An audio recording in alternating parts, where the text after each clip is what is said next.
Nature red in tooth and claw. Tennyson's words perfectly describe the horror of Xiphactinus.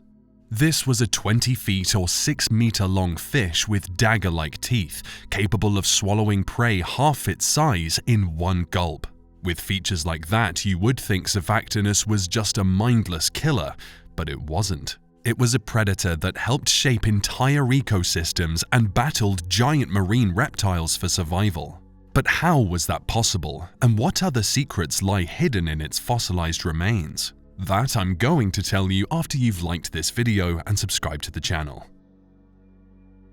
In the 1850s, a paleontologist came across a fossil specimen in the Niobrara Chalk of Kansas. Under layers of ancient sediments, a massive jaw filled with dagger-like teeth peeked out. This discovery marked the beginning of a scientific journey that would unravel the secrets of one of the fiercest predators of the late Cretaceous seas. The specimen's size and unique features baffled researchers. This was unlike anything they had encountered before. It hinted at a formidable predator, but its exact nature and place in the prehistoric ecosystem remained a mystery.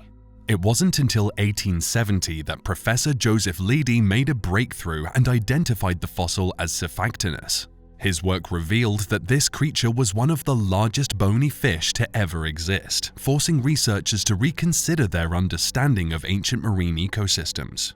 The name Xiphactinus, meaning sword ray, perfectly captured the essence of this fearsome hunter of the late Cretaceous seas. When the news of the discovery spread, paleontologists around the world began to search for more Xiphactinus fossils. Their efforts paid off, with new specimens being unearthed not just in North America but also in Europe and Australia. Each new find helped scientists build a more complete picture of Xiphactinus and its world. As paleontologists continued their studies, they uncovered even more details about Xiphactinus' size and predatory nature. Some individuals may have grown larger than 20 feet or 6 meters in length, rivaling the size of a modern great white shark. They also discovered fossils containing undigested prey. In one particular find, being 14 feet or 4 meters long, researchers uncovered an entire 6 feet or 1.8 meter long Gillicus preserved inside Xiphactinus' body cavity. This provides irrefutable evidence of the creature's voracious appetite and its ability to swallow prey whole. And with most of the specimens from America being found on the northern hemisphere, it was also first thought that that was its range. But more recent findings have expanded our understanding on this topic. New specimens unearthed in the Salamanca Formation in Argentina and the La Luna Formation in Venezuela suggest that this ancient predator had a truly global distribution and also ranged at the southern hemisphere. These findings have raised intriguing questions about Xiphactinus' role in prehistoric marine ecosystems. How did it interact with other large predators of its time? What impact did it have on prey populations? And what ultimately led to its extinction? While Xiphactinus was a formidable predator, it wasn't alone in the ancient seas. The Cretaceous period, spanning from 145 to 66 million years ago, saw the creation of the Western Interior Seaway, a vast inland sea formed by rising sea levels stretching across much of central North America. This shallow, warm body of water became a hotbed of marine biodiversity, setting the stage for an epic struggle for survival. Teeming with life, from microscopic plankton to massive predators, the Western Interior Seaway was a world unto itself. At the base of this intricate food web were countless species of phytoplankton, fueling the entire ecosystem. These tiny organisms supported a vast array of filter feeders, from ancient clams and oysters to bizarre, long-extinct creatures. Further up the food chain were a variety of fish species, each adapted to its own particular niche. Some were swift and agile, designed for quick escapes, while others developed thick, armored scales to ward off attackers. Among these species, Xiphactinus carved out its own fearsome reputation as a predator. But it wasn't the only predator lurking in these waters. The late Cretaceous seas were home to some of the biggest predators ever to swim the Earth's oceans. And the biggest of them all was the Mosasauridae family. These were massive marine reptiles that could grow up to 50 feet long, and they dominated as apex predators, armed with powerful jaws lined with razor-sharp teeth. This resulted in Xiphactinus finding itself on the menu for these big reptiles. Elasmosaurus, the long-necked plesiosaur, and other prehistoric sharks like Squalocorax were also some of the predators Xiphactinus had to watch out for. In this world of eat or be eaten, survival was a constant struggle. To be able to survive, Xiphactinus carved out a significant niche for itself in this complex food web. Because of its large size and powerful jaws, it was capable of taking on a wide variety of prey. From smaller fish to turtles and even juvenile mosasaurs, very little was off the menu for this voracious predator. In a food web like this, Xiphactinus played a significant role in shaping it. As a predator, it exerted considerable pressure on prey populations, influencing their behavior and evolution. This resulted in developments of faster swimming, better camouflage, and other defensive adaptations in smaller marine animals. At the same time, Xiphactinus itself was under pressure from even larger predators, forcing it to evolve its own survival strategies. The dynamic interplay of predator and prey, of adaptation and counter-adaptation was the driving force behind the incredible diversity of life in the late Cretaceous seas. To thrive in a competitive environment like this, Xiphactinus developed a set of unique adaptations that set it apart from its contemporaries. These specialized features allowed it to not only survive, but dominate in its own niches of the western interior seaway. Xiphactinus sported a streamlined, torpedo-shaped body that allowed it to cut through the water with incredible efficiency. This prehistoric fish could reach estimated speeds of up to 37 miles per hour or 60 kilometers per hour, which is faster than many modern fish. To put that into perspective, the fastest human swimmer, Michael Phelps, tops out at about 6 miles per hour or 9 kilometers per hour.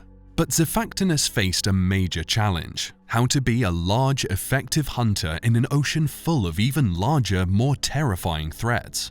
Here is where its unique anatomy came into play. Xiphactinus evolved pectoral fins, almost like wings, which gave it exceptional maneuverability, and a powerful tail that provided the thrust it needed to create powerful bursts of speed. This combination allowed Xiphactinus to navigate the late Cretaceous seas with agility and raw power. It also evolved some other features that were important for its success. One of these was a massive skull with a distinctive underbite, which gave it a vice-like grip on its prey.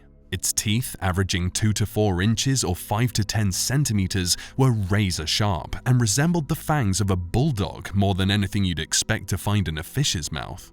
Another feature was its clever coloration. With a dark blue back and a light silver belly, it had excellent camouflage in open water.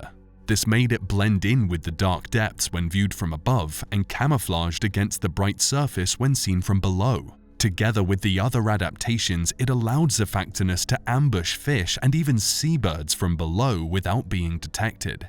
But with its features like the distinctive underbite and razor-sharp teeth, it didn't always just bite its prey. A slightly common thing seen in the fossil records of these predators is that they swallowed their prey whole. The fossil records show specimens being able to consume fish of up to half its own length, with one of the discoveries being a well-known and well-preserved specimen. This remarkable discovery, known as the fish within a fish fossil, was unearthed by George F. Sternberg. What he found was extraordinary at the time. A 14-foot or 4-meter long Xiphactinus with a nearly perfectly preserved 6-foot or 1.8-meter long Gylicus arcuatus inside its stomach. But how did this incredible moment of predation become preserved for eternity? The answer lies in the process of fossilization. The rapid burial of the Xiphactinus in sediment, likely shortly after its death, protected its body and its final meal from scavengers and decay. Over millions of years, minerals slowly replaced the organic material, turning both predator and prey into stone. Paleontologists believe that this predator likely met its demise shortly after swallowing the Gylicus. The leading theory suggests that the prey's desperate struggle might have ruptured one of the Xiphactinus' internal organs. In its final moments, the Xiphactinus might have been in pain, struggling to swim as its internal injuries overwhelmed it. This fossil gives us valuable insights into the eating habits of these prehistoric fish. The sheer size of the prey, nearly half the length of the predator itself, speaks volumes about the Xiphactinus' capabilities and appetite. Numerous Xiphactinus fossils have later been found containing undigested prey, painting a picture of a creature with an insatiable hunger. And if you would like to get a glimpse of such a fossil, the Fish Within a Fish fossil is displayed at the Sternberg Museum of Natural History in Hays, Kansas. As mentioned earlier, these fossils have been found in a variety of places. In total, Xiphactinus fossils have been found on 4 continents, being North America, Europe, Australia, and most recently South America. This reveals a global distribution that spanned both hemispheres during the late Cretaceous period, and a creature that affected prehistoric oceans worldwide. The latest discoveries in the Salamanca Formation in Argentina and the La Luna Formation in Venezuela expands our understanding of its known territories and suggests an even more extensive distribution than previously thought. This widespread presence provides valuable clues about ancient marine environments and ocean currents that allowed Xiphactinus to disperse across vast distances. To thrive in such diverse marine ecosystems, from the warm, shallow seas of North America to the cooler waters of ancient Australia, Xiphactinus must have possessed remarkable adaptability. Its ability to survive in varying ocean conditions and adapt to different continental configurations during the late Cretaceous period speaks volumes about its versatility as a species. To be able to do so, it likely developed physiological adaptations to tolerate temperatures, specialized hunting techniques for different prey species, and efficient locomotion to navigate diverse ocean currents. This global reach puts Xiphactinus in a new light as an important piece in shaping marine biodiversity across the prehistoric world. As a predator with an extensive range, it would have exerted significant influence on the populations of smaller fish and other marine organisms wherever it went. This impact on ancient ecosystems was likely similar to that of modern-day apex predators like great white sharks or killer whales, which play crucial roles in maintaining the balance of marine food webs across large ocean basins. But even with such an impact on different marine ecosystems across the world, Xiphactinus wasn't able to survive forever. Around 66 million years ago, an asteroid slammed into Earth. This devastating event, known as the Cretaceous-Paleogene extinction, marked the end of an era. For most people, this event is probably known better as the end of the dinosaurs, but it had a big impact on Xiphactinus as well. For Xiphactinus, which had been an important predator for the development of marine ecosystems, it was the final curtain call. The sudden disappearance of Xiphactinus from the fossil record coincides with the Cretaceous-Paleogene extinction event. This event affected life in every corner of the planet, including the oceans where Xiphactinus had long dominated. One of the most significant impacts was the massive disruption of marine ecosystems. The delicate balance of predator and prey, fine-tuned over millions of years, was thrown into chaos. For Xiphactinus, being at a high position in the food chain, this disruption was particularly devastating. The collapse of the food web likely played a crucial role in its extinction.